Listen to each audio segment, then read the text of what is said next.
Hello friends, आज की इस वीडियो में हम स्टार्ट करने वाले हैं इंडियन पॉलिटी के एक इम्पोर्टेंट चैप्टर जो कि भारत के राष्ट्रपति के बारे में। ये चैप्टर हर एक एग्ज़ाम के लिए बहुत ही इम्पोर्टेंट है, इसीलिए इस सेशन में वीडियो के आखिरी तक बने रहिएगा। इस प्रेसिडेंट के चैप्टर से जो भी इम्पोर्टेंट पॉइंट है सबको मैं कलेक्ट किया हूँ। यहाँ पे आपको इस चैप्टर से कंप्लीट नोट के साथ सिंपल लैंग्वेज में आप इस चैप्टर को समझ पाएंगे। तो चलिए हम स्टार्ट करते हैं इस चैप्टर को। इस चैप्टर को स्टार्ट करने से पहले राष्ट्रपति से जुड़े कुछ इम्पोर्टेंट जानकारी हम देख लेते हैं, तब जाकर ये चैप्टर को हम स्टार्ट करेंगे। ठीक है, तो पहला पॉइंट क्या कहता है कि भारतीय संविधान के भाग 5 यानी कि संविधान के भाग 5 और अनुच्छेद के 52 में ये कहा गया है कि भारत का एक राष्ट्रपति होगा। यानी कि भारत के एक राष्ट्रपति होने के लिए भाग 5 में उसका वर्णन दिया गया है और अनुच्छेद 12 में उसका वर्णन देखने को लिए मिलता है। ठीक है, अनुच्छेद 53 के अनुसार संघ की संपूर्ण कार्यपालिका शक्ति राष्ट्रपति में निहित होता है। यानी कि जो भी कार्यपालिका शक्ति होगा अनुच्छेद 53 के अनुसार वो राष्ट्रपति में निहित होगा। ठीक है, भारत के राष्ट्रपति भारत के प्रथम नागरिक होते हैं। ठीक है, भारत के जो राष्ट्रपति होते हैं वो भारत के प्रथम नागरिक माने जाते हैं। नेक्स्ट पॉइंट, राष्ट्रपति देश के सर्वोच्च अधिकारी होते हैं। यानी कि जो देश में सर्वोच्च संवैधानिक पद होता है उसमें वो सर्वोच्च अधिकारी होते हैं। ठीक है, नेक्स्ट देखते हैं, वो भारतीय सशस्त्र सेनाओं का सर्वोच्च सेनानायक है। यानी कि वो जल, स्थल और वायु इन तीनों सेनाओं का वो सर्वोच्च अधिकारी माने जाते हैं। ठीक है, भारतीय संविधान के आपातकाल लगाने वो हटाने वाले युद्ध और शांति की घोषणा करने वाले होते हैं। यानी कि उनके ऊपर ही डिपेंड करेगा कि वो आपातकाल लगाएं या नहीं, युद्ध और शांति की घोषणा उनके ऊपर ही डिपेंड करता है। राष्ट्रपति राज्य का प्रधान है तथा प्रधानमंत्री शासन का। यानी कि जो राष्ट्रपति होता है वो राज्यपाल को ही नियुक्त करता है प्रत्येक राज्य में, इसीलिए राज्य का प्रधान कहा गया है राष्ट्रपति को, क्योंकि राज्यपाल राष्ट्रपति से ही नियुक्त होता है और प्रधानमंत्री के ऊपर ही पूरा शासनकाल डिपेंड करता है, तो उसके ऊपर निर्भर रहता है, तो इसीलिए प्रधानमंत्री शासन का प्रमुख है। ठीक है, तो नेक्स्ट चलते हैं, देखते हैं।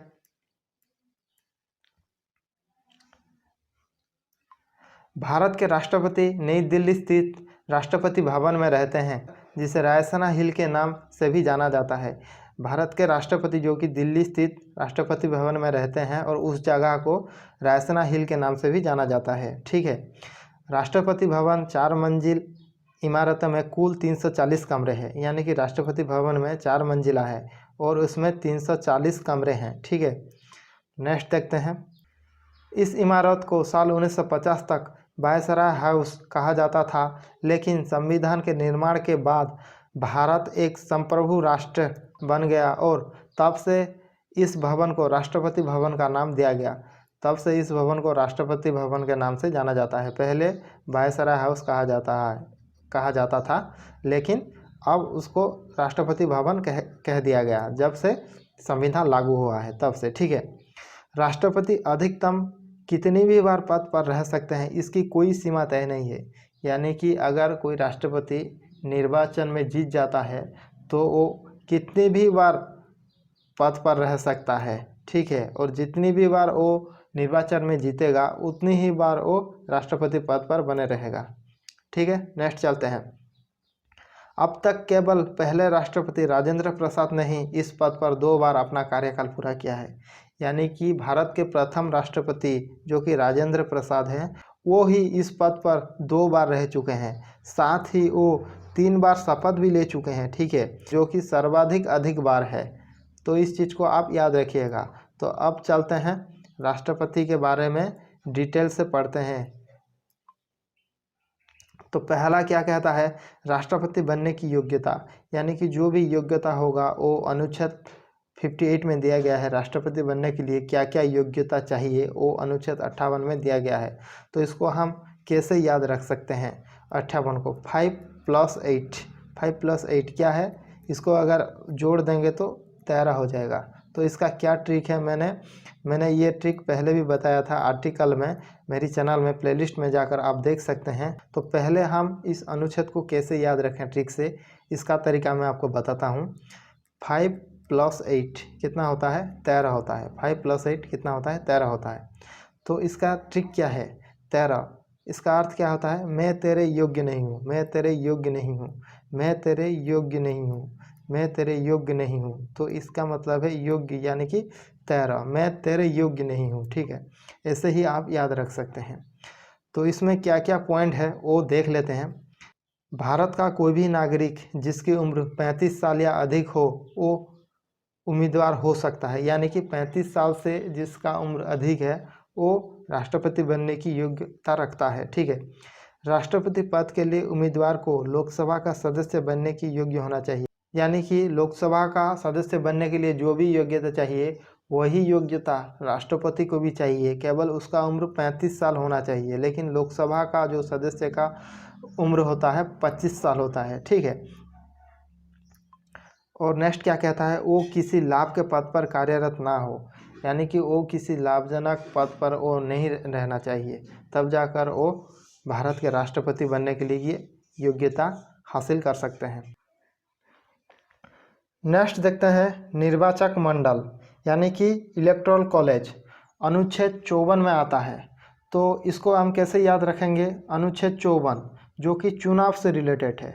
54 क्या है, चुनाव, 54 चुनाव से रिलेटेड है। तो इस तरह से आप इसको याद रख सकते हैं।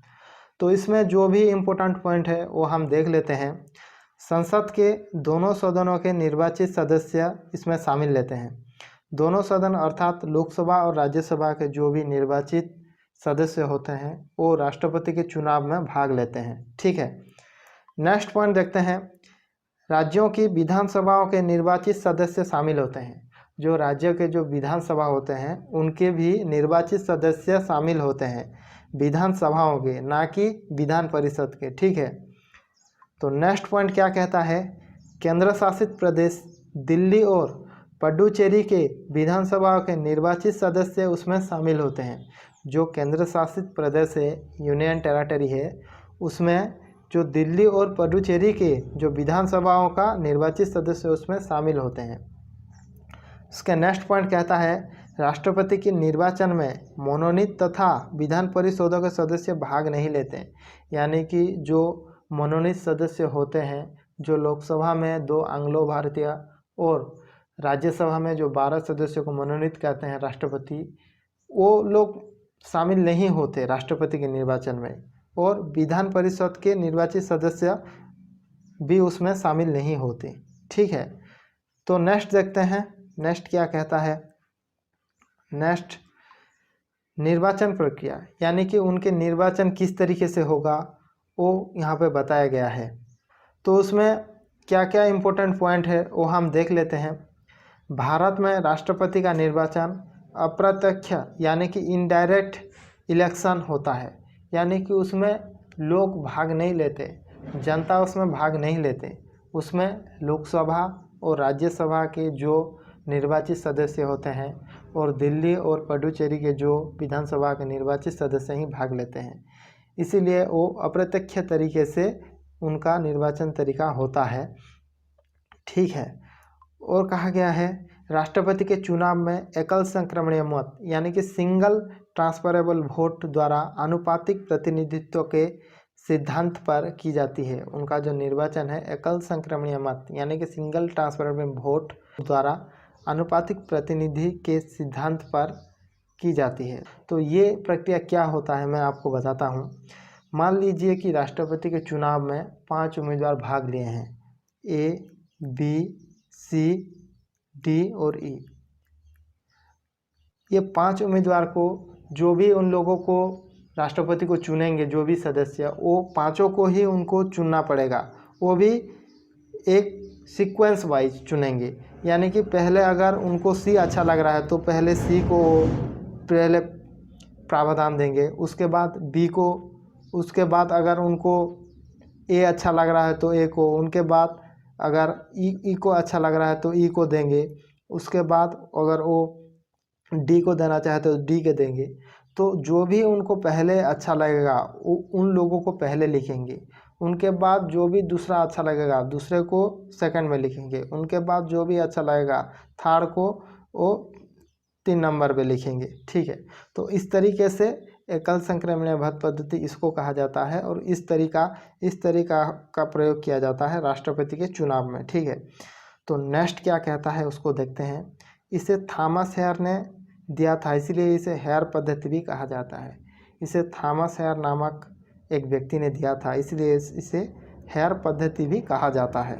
ठीक है, नेक्स्ट देखते हैं राष्ट्रपति का कार्यकाल यानी कि टेन्योर ऑफ प्रेसिडेंट। अनुच्छेद 56 में उसका वर्णन किया गया है। ठीक है, राष्ट्रपति 5 वर्ष तक पद धारण कर सकते हैं, यानी कि राष्ट्रपति का पद जो है 5 वर्ष तक है। तो ये अनुच्छेद 56 को हम कैसे याद रखेंगे, हम उससे रिलेट करके ही याद रखेंगे। तो कैसे, 5 साल बाद राष्ट्रपति छोड़ देते हैं अपना पद, 5 साल बाद राष्ट्रपति छोड़ देते हैं अपना पद। ठीक है, उनका कार्यकाल समाप्त हो जाता है 5 साल बाद, तो 5 साल बाद वो छोड़ देते हैं। तो इस तरीके से हम 56 को हम याद रख सकते हैं। ठीक है, नेक्स्ट पॉइंट क्या कहता है, राष्ट्रपति उपराष्ट्रपति को त्यागपत्र देकर पद से इस्तीफा दे सकते हैं। यानी कि राष्ट्रपति को अगर अपने पद से इस्तीफा देना होगा तो अपना त्यागपत्र उपराष्ट्रपति को देंगे। उसी तरीके से उपराष्ट्रपति अगर अपना पद से त्यागना चाहते हैं तो राष्ट्रपति को अपना त्यागपत्र देंगे। तो ये एक दूसरे को अपना त्यागपत्र देते हैं अगर वो पद त्यागना चाहें तो। ठीक है, नेक्स्ट पॉइंट क्या कहता है देख लेते हैं। संविधान के उल्लंघन के मामले में अनुच्छेद 61 के तहत राष्ट्रपति पर महाभियोग चलाया जा सकता है।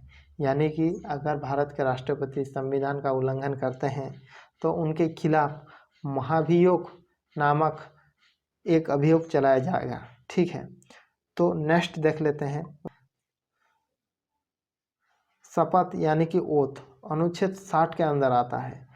सुप्रीम कोर्ट के मुख्य न्यायाधीश यानी कि जो कि उच्चतम न्यायालय के चीफ जस्टिस और राष्ट्रपति को शपथ दिलाते हैं अनुच्छेद 60 के अंदर। तो अनुच्छेद 60 को कैसे याद रखेंगे, 60 फॉर शपथ, 60 फॉर शपथ।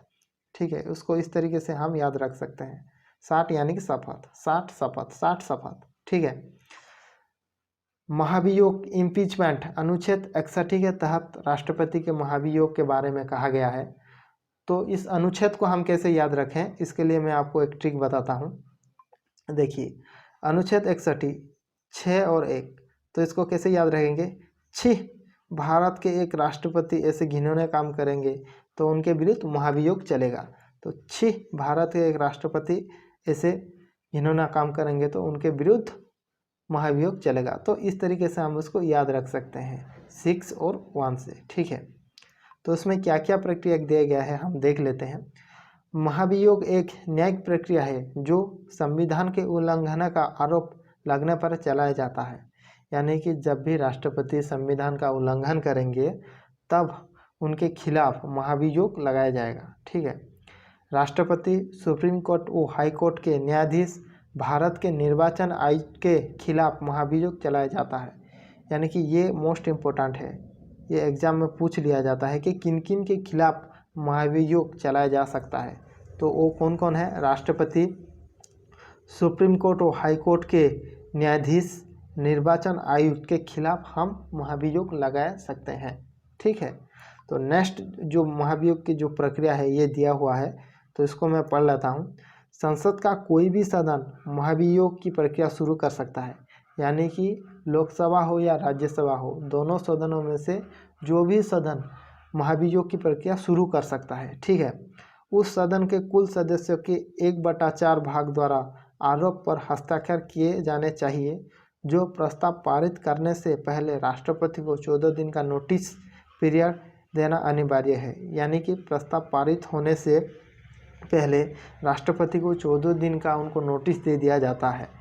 प्रस्ताव सदन की कुल संख्या के 2/3 से अधिक बहुमत से पारित होना चाहिए। फिर दूसरे सदन में जाने पर इस प्रस्ताव की जांच एक समिति के द्वारा होगी। इस समय राष्ट्रपति अपना पक्ष स्वयं अथवा वकील के माध्यम से रख सकते हैं। दूसरा सदन भी उसे 2/3 बहुमत से पारित करेगा। दूसरे सदन द्वारा प्रस्ताव पारित करने के दिन से राष्ट्रपति पद से हटाए जाएंगे। यानी कि दूसरा सदन अगर राष्ट्रपति के प्रस्ताव को पारित कर देगा तो वो अपना पद वहाँ पर त्याग देंगे, ठीक है, उन्हें हटा दिया जाएगा, ठीक है, पद से। तो चलते हैं नेक्स्ट क्या कहता है देखते हैं। नेक्स्ट कहता है राष्ट्रपति की आकस्मिक रिक्तता, यानी कि राष्ट्रपति की रिक्तता के बारे में कहता है अनुच्छेद 62 के अंदर। तो उसमें क्या कहा गया है, इसमें राष्ट्रपति की मृत्यु, पद त्याग, यानी कि उनकी मृत्यु, पद त्याग, पद से हटाए जाने या अन्य कारण से हुई उनके पद में रिक्ति, यानी कि उनकी मृत्यु हो या उनको हटाया जाए या भी अन्य कोई कारण हो, उनके पद में रिक्ति पड़ने पर 6 माह के बीतने से पहले, यानी 6 माह के अंदर निर्वाचन किया जाएगा और निर्वाचित व्यक्ति अनुच्छेद 56 के अधीन रहते हुए अपने पद ग्रहण की तारीख से 5 वर्ष की पूरी अवधि तक पद धारण करने का हकदार होगा। तो नेक्स्ट क्या कहता है देखते हैं। राष्ट्रपति की व्यवस्थापिका शक्तियाँ, यानी कि लेजिस्लेटिव पावर, अनुच्छेद 79 के अंतर्गत राष्ट्रपति संसद या व्यवस्थापिका का अभिन्न अंग है। यानी कि संसद जो है पार्लियामेंट जो है, president plus Lok Sabha plus Rajya Sabha, ये तीनों को लेकर गठित है पार्लियामेंट, ठीक है। तो इसीलिए कहा जाता है कि संसद का अभिन्न अंग राष्ट्रपति है और अनुच्छेद 79 के अंदर आता है, ठीक है। अनुच्छेद 80(2) में क्या कहता है, राष्ट्रपति राज्यसभा के 12 सदस्यों को मनोनीत करते हैं। जो भी कला, साहित्य, विज्ञान और सामाजिक क्षेत्र में उनका योगदान होता है, उन्हीं व्यक्ति को राष्ट्रपति राज्यसभा में 12 सदस्यों को मनोनीत करते हैं, ठीक है। अनुच्छेद 331 के अंतर्गत 2 सदस्यों को एंग्लो इंडियन लोकसभा में मनोनीत करते हैं राष्ट्रपति, यानी कि 2 एंग्लो इंडियन को राष्ट्रपति लोकसभा में मनोनीत करते हैं, लेकिन ये अब नहीं है, इसको हटा दिया गया है। 104 संविधान संशोधन के द्वारा इसको हटा दिया गया है, ठीक है, ये आप याद रखो, 104 संविधान संशोधन के द्वारा इसको हटा दिया गया है, ठीक है। नेक्स्ट देख लेते हैं। यानी कि अनुच्छेद 85 के अंतर्गत राष्ट्रपति संसद का सत्र आहूत कर सकते हैं और भंग भी कर सकते हैं और सत्रावसान भी वो कर सकते हैं, ठीक है। नेक्स्ट पॉइंट कहता है अनुच्छेद 110 धन विधेयक राष्ट्रपति के पूर्व अनुमति से लोकसभा में रखा जाता है। यानी कि राष्ट्रपति के पूर्व अनुमति के बिना लोकसभा में धन विधेयक पेश नहीं किया जा सकता। राष्ट्रपति के जब अनुमति मिलेगा तब जाकर धन विधेयक लोकसभा में लाया जाएगा। और जो कि लोकसभा के जो भी अध्यक्ष होते हैं वो निर्णय करते हैं कि वो एक धन विधेयक है कि नहीं। लोकसभा के अध्यक्ष ही डिसाइड करते हैं कि ये एक मोनी बिल है या नहीं, ठीक है। तो नेक्स्ट पॉइंट क्या कहता है देखते हैं। अनुच्छेद 108 संसद के संयुक्त अधिवेशन को बुलाने का अधिकार है। यानी कि राष्ट्रपति अनुच्छेद 108 के तहत संसद के संयुक्त अधिवेशन बुला सकते हैं। संयुक्त अधिवेशन जब साधारण बिल में लोकसभा और राज्यसभा में विवाद आता है तब संयुक्त अधिवेशन बुलाया जाता है, ठीक है। तो नेक्स्ट चलते हैं, नेक्स्ट देख लेते हैं। नेक्स्ट क्या कहता है, नेक्स्ट कह रहा है राष्ट्रपति की कार्यपालिका शक्तियाँ। जो भी राष्ट्रपति की कार्यपालिका शक्तियाँ हैं वो मैं यहाँ पे सब ले लिया हूँ। मैंने इससे पहले भी एक वीडियो में बनाकर दिया हूँ कि उसमें जो भी इम्पोर्टेंट आर्टिकल है उसका ट्रिक के साथ मैं सब इम्पोर्टेंट पॉइंट लेके जो भी प्रीवियस ईयर एग्जाम में आया हुआ क्वेश्चन है वो सभी पॉइंट को मैं वहाँ पर डिस्कस किया हूँ। तो आप मेरे चैनल पे जाइए और वहाँ पर देख लीजिए उस वीडियो को, ठीक है। तो यहाँ पर क्या कहा गया है, अनुच्छेद 53 संघ की कार्यपालिका शक्ति राष्ट्रपति में निहित है। यानी कि एग्जीक्यूटिव पावर राष्ट्रपति में निहित है। अनुच्छेद 74 कहता है राष्ट्रपति को सलाह एवं सहायता प्रदान करने के लिए मंत्रिपरिषद का गठन। यानी कि राष्ट्रपति को जो सलाह एवं सहायता मंत्रिपरिषद के माध्यम से प्रधानमंत्री देते हैं, ठीक है। उसके बाद अनुच्छेद 75 कहता है प्रधानमंत्री की नियुक्ति राष्ट्रपति द्वारा की जाती है। यानी कि जो भी प्रधानमंत्री की नियुक्ति होती है वो राष्ट्रपति करते हैं। कैसे करते हैं, जो लोकसभा के जो बहुमत दल हासिल करने वाली पार्टी के जो मुख्य होते हैं उसको राष्ट्रपति प्रधानमंत्री के रूप में नियुक्त करते हैं, ठीक है। तो नेक्स्ट देख लेते हैं अनुच्छेद 76 महान्यायवादी की नियुक्ति राष्ट्रपति के द्वारा की जाती है। महान्यायवादी यानी कि अटॉर्नी जनरल की नियुक्ति राष्ट्रपति करते हैं। ठीक है, तो नेक्स्ट देख लेते हैं अनुच्छेद 78, राष्ट्रपति को जानकारी देने आदि से संबंध में प्रधानमंत्री के कर्तव्य, यानी कि प्रधानमंत्री देश के जो राजनीतिक, सामाजिक और जो भी संवैधानिक जो भी जानकारी है वो राष्ट्रपति को देते हैं।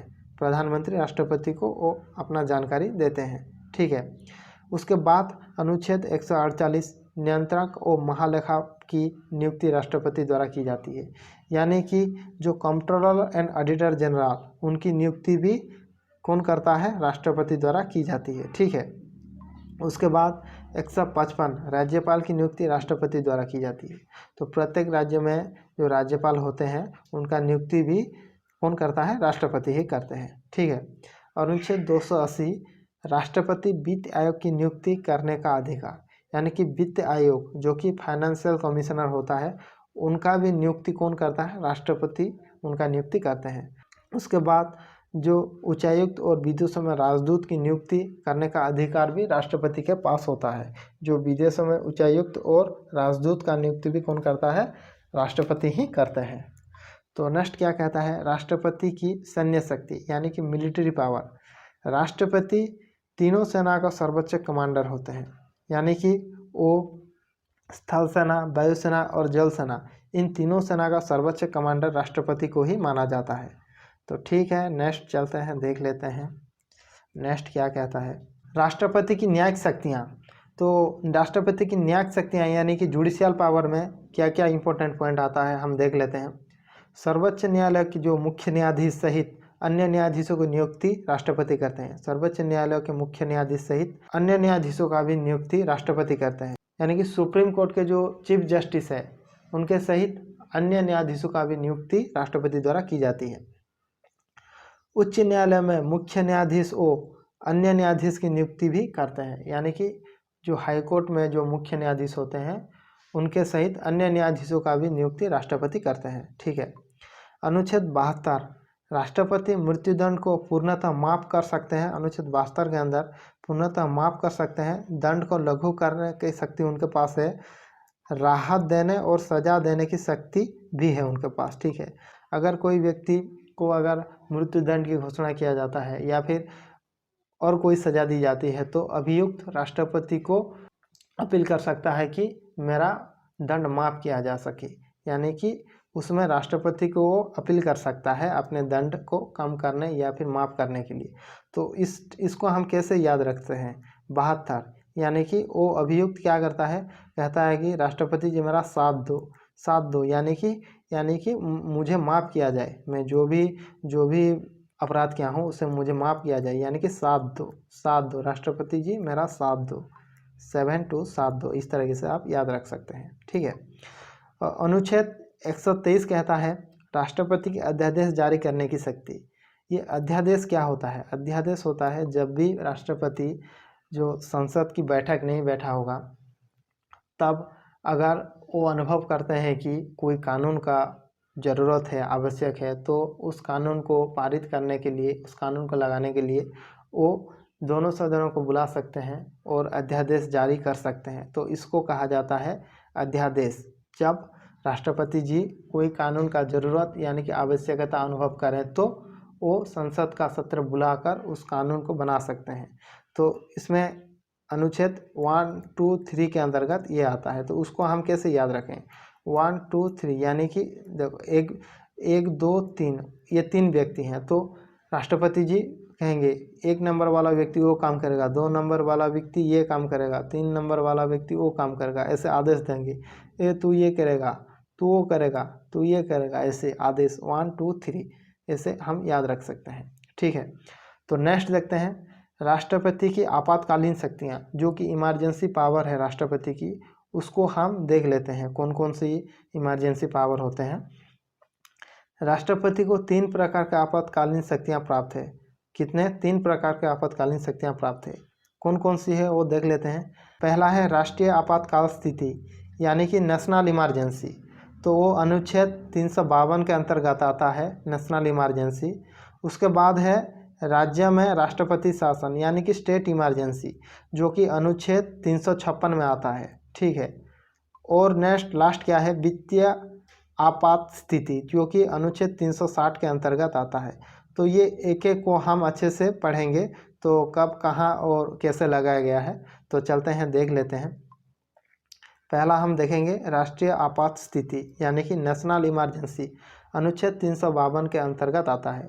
वो कब कब लगाया गया है और क्यों लगाया गया है उसको देख लेते हैं। देश में युद्ध, बाह्य आक्रमण या सशस्त्र विद्रोह की संभावना अथवा स्थिति पैदा होने पर राष्ट्रपति संपूर्ण भारत अथवा किसी भाग में आपातकाल स्थिति लागू कर सकते हैं। तो जब भी युद्ध और बाह्य आक्रमण होता है या सशस्त्र विद्रोह होता है तो ये राष्ट्रपति आपात स्थिति यानी कि नेशनल इमरजेंसी लगता है। तो इस प्रकार की घोषणा अभी तक 3 बार किए गए हैं। अभी तक कितने बार किया गया है? 3 बार इस तरह की घोषणा किए गए हैं। वो कौन बार हैं वो देख लेते हैं। 1962 में चीन आक्रमण के समय,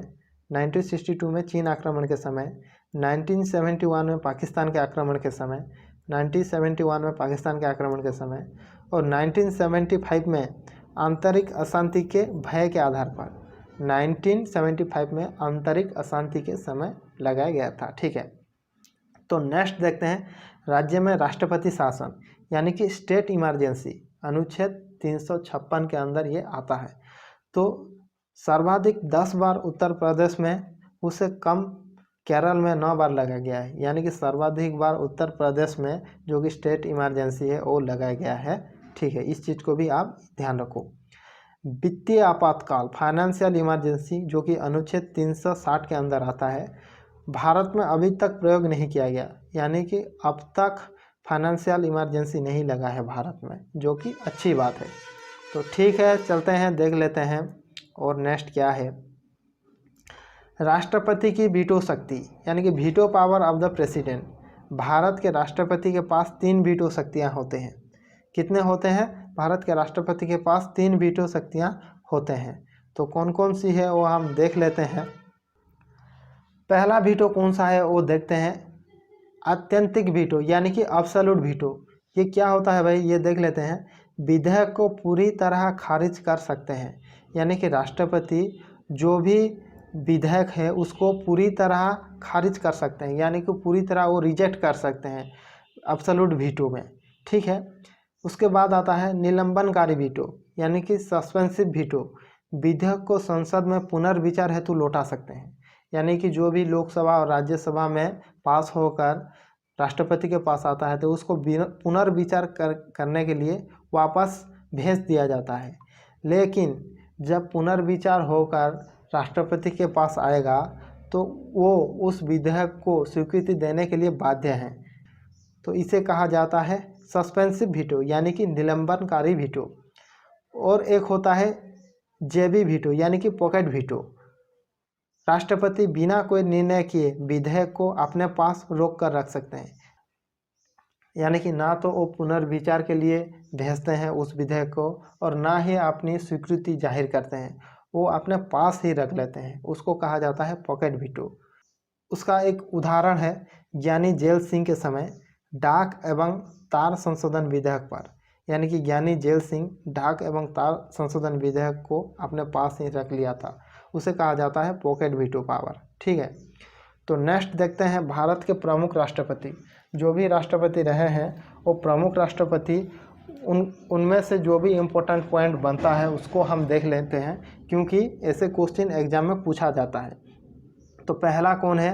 पहला राष्ट्रपति है राजेंद्र प्रसाद। जो भारत के पहले राष्ट्रपति हैं राजेंद्र प्रसाद, पहले मनोनीत तथा निर्वाचित राष्ट्रपति हैं। इस चीज़ को आप याद रखो, पहले जो है वो मनोनीत और निर्वाचित राष्ट्रपति हैं। और एक पॉइंट इम्पोर्टेंट है, वो 3 बार राष्ट्रपति पद की शपथ ले चुके हैं। ठीक है। और क्या है, 2 बार अपना कार्यकाल पूरा किए हैं। वो 2 बार अपना कार्यकाल पूरा किए हैं, उसके सहित 3 बार वो राष्ट्रपति की पद की शपथ ले चुके हैं। ठीक है। नेक्स्ट राष्ट्रपति देख लेते हैं सर्वपल्ली राधाकृष्णन, जो कि हमें उनको 5 सितंबर शिक्षक दिवस के रूप में मानते हैं। ठीक है, सर्वपल्ली राधाकृष्णन को। तो नेक्स्ट देखते हैं जाकिर हुसैन। प्रथम मुस्लिम राष्ट्रपति वो जाकिर हुसैन है, जो कि देश की प्रथम मुस्लिम राष्ट्रपति हैं। उनका सबसे कम कार्यकाल रहा। ठीक है, नेक्स्ट क्या कहता है, पद पर रहते हुए मृत्यु, वो राष्ट्रपति के पद पर रहते हुए उनका मृत्यु हुआ था। नेक्स्ट, कार्यवाहक राष्ट्रपति बीवी गिरी, उनके मृत्यु के बाद जो कार्यवाहक राष्ट्रपति बनाया गया बीवी गिरी को ही बनाया गया।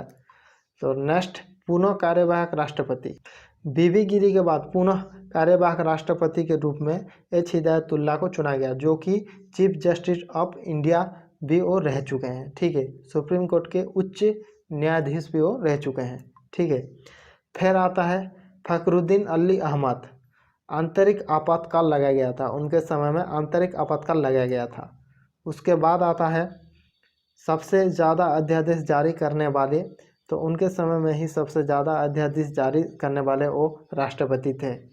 ठीक है, नेक्स्ट आता है नीलम संजीव रेड्डी, यानी कि प्रथम निर्विरोध राष्ट्रपति बने, यानी कि प्रथम वो निर्विरोध राष्ट्रपति नीलम संजीव रेड्डी ही बने। ठीक है, नेक्स्ट, सबसे कम उम्र में लोकसभा अध्यक्ष भी रहे, सबसे कम उम्र में वो लोकसभा अध्यक्ष भी रहे हैं। ठीक है, तो नेक्स्ट चलते हैं, देख लेते हैं। नेक्स्ट क्या कहता है, ज्ञानी जेल सिंह, यानी कि पॉकेट वीटो का प्रयोग किया डाक एवं तार संशोधन विधेयक पर। मैं ये थोड़ी देर पहले ही आपको बता चुका हूँ, जो ज्ञानी जेल सिंह है वो पॉकेट वीटो का पहले प्रयोग किए थे। ठीक है, उसके बाद वो गृह मंत्री भी रह चुके हैं। ठीक है, तो नेक्स्ट राष्ट्रपति कौन है, आर वेंकटरमन, वो सबसे अधिक उम्र में पद पर आसीन हुए, यानी कि सबसे ज़्यादा उम्र में वो पद पर आसीन हुए थे, आर वेंकटरमन। उसके बाद आता है के आर नारायण, प्रथम दलित राष्ट्रपति, के आर नारायण जो है वो प्रथम दलित राष्ट्रपति हैं। ठीक है, उसके बाद एपीजे अब्दुल कलाम, ये इम्पोर्टेंट है, एपीजे अब्दुल कलाम। ठीक है, प्रथम वैज्ञानिक राष्ट्रपति, यानी कि प्रथम वैज्ञानिक राष्ट्रपति जो है एपीजे अब्दुल कलाम है। ये बार बार पूछा जाता है, मिसाइल मैन ऑफ इंडिया किसे कहा जाता है, missile man of India APJ Abdul Kalam को ही कहा जाता है। ठीक है, नेक्स्ट, प्रतिभा पाटिल, प्रथम महिला राष्ट्रपति, ये भी पूछा जाता है, प्रथम महिला राष्ट्रपति कौन है, प्रतिभा पाटिल। नेक्स्ट आता है द्रौपदी मुर्मू, प्रथम आदिवासी महिला राष्ट्रपति, प्रथम आदिवासी महिला राष्ट्रपति द्रौपदी मुर्मू ही हैं। ठीक है, नेक्स्ट देखते हैं, नेक्स्ट क्या कहता है। नेक्स्ट है भारत के राष्ट्रपति से संबंधित प्रमुख अनुच्छेद, यानी भी जो भी अनुच्छेद हम पढ़ चुके हैं और जो भी इम्पोर्टेंट मुझे लगता है वो सबको मैंने कलेक्ट कर लिया हूँ, तो इसको भी हम देख लेते हैं, क्योंकि यहीं से भी क्वेश्चन फंसता है। तो चलिए हम देखते हैं। अनुच्छेद 52 में कहा गया है भारत का एक राष्ट्रपति होगा, ये तो मैं आपको पहले से ही बता चुका हूँ, भारत का एक राष्ट्रपति होगा। तो मैं और एक चीज़ मैं आपको बता देता हूँ कि आर्टिकल से जो भी इम्पोर्टेंट महत्वपूर्ण आर्टिकल बनते हैं और एग्जाम में पूछे गए हैं, वो सब आर्टिकल के लिए मैं एक वीडियो बना चुका हूँ। आप प्लेलिस्ट में जाकर मैंने चैनल में वो वीडियो को देख लीजिए। ठीक है, वो भी मैं ट्रिक के साथ और बहुत ही इम्पोर्टेंट पॉइंट को उसमें डिस्कशन किया हूँ, तो प्लीज़ आप प्लेलिस्ट में जाइए और उस वीडियो को देख लीजिए। ठीक है, तो इसमें कहता है 52 में, अनुच्छेद 52 में भारत का एक राष्ट्रपति होगा। ठीक है, अनुच्छेद 53 में कहा गया है राष्ट्रपति की कार्यकारी शक्ति के बारे में, अनुच्छेद 53 में कहा गया है। अनुच्छेद 54 में कहता है राष्ट्रपति का चुनाव, 54 चुनाव। ठीक है, अनुच्छेद 55 कहता है राष्ट्रपति के चुनाव का तरीका, यानी कि राष्ट्रपति के जो चुनाव का तरीका क्या होगा, अनुच्छेद 55 में कहता है। ठीक है, अनुच्छेद 56 में कहा गया है राष्ट्रपति का कार्यकाल, राष्ट्रपति का कार्यकाल कितना होगा, ये सब अनुच्छेद 56 में कहा गया है। अनुच्छेद 57 में कहता है राष्ट्रपति पुनर्निर्वाचित होने की योग्यता, यानी कि राष्ट्रपति पुनर्निर्वाचित होने की योग्यता अनुच्छेद 57 में कहा गया है। अनुच्छेद 58 में कहता है राष्ट्रपति की चुनाव लड़ने की योग्यता, यानी कि चुनाव लड़ने के लिए उनके पास क्या क्या योग्यता होना चाहिए, अनुच्छेद 58 में कहा गया है। ठीक है, अनुच्छेद 7 राष्ट्रपति द्वारा शपथ या प्रतिज्ञा, राष्ट्रपति की जो शपथ दिलाते हैं सुप्रीम कोर्ट के मुख्य न्यायाधीश, उसके बारे में वो कहा गया है अनुच्छेद 60 में। तो ठीक है, नेक्स्ट देख लेते हैं। नेक्स्ट क्या है, नेक्स्ट है राष्ट्रपति के विरुद्ध महाभियोग की प्रक्रिया, जो कि अनुच्छेद 61 में कहा गया है। राष्ट्रपति के विरुद्ध महाभियोग प्रक्रिया अनुच्छेद 61 में आता है। अनुच्छेद 62 में क्या कहा गया है, राष्ट्रपति की आकस्मिक रिक्ति को भरने के लिए चुनाव का आयोजन, यानी कि जब राष्ट्रपति की मृत्यु हो जाता है या फिर वो पद त्याग देते हैं, तो उन रिक्ति को भरने के लिए राष्ट्रपति को उन रिक्त को भरने के लिए राष्ट्रपति पद की तो चुनाव किया जाता है। ठीक है। अनुच्छेद 65 के अंदर क्या आता है, उपराष्ट्रपति का राष्ट्रपति के रूप में कार्य करने की शक्ति, यानी कि राष्ट्रपति की जो जब वो अपने कार्यकाल में नहीं रहते हैं तो उपराष्ट्रपति राष्ट्रपति के रूप में कार्य करने की शक्ति वो प्राप्त करते हैं।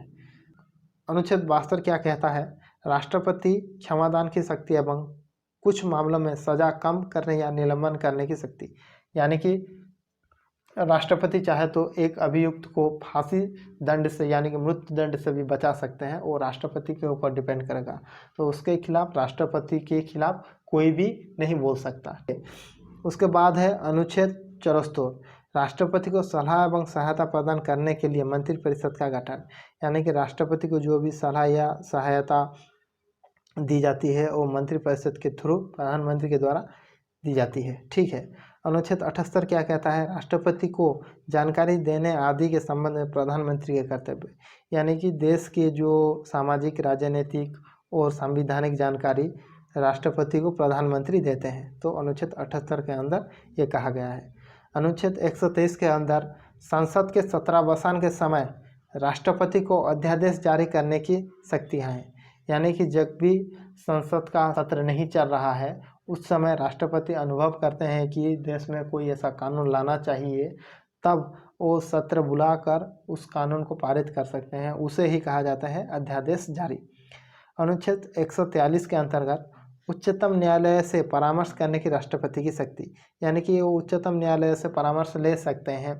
तो जरूरी नहीं कि जो भी उच्चतम न्यायालय के न्यायाधीश जो भी उनको सलाह देंगे वो मानने के लिए वो बाध्य नहीं है, लेकिन सलाह ले सकते हैं, मान भी सकते हैं, नहीं भी मान भी सकते हैं। ठीक है।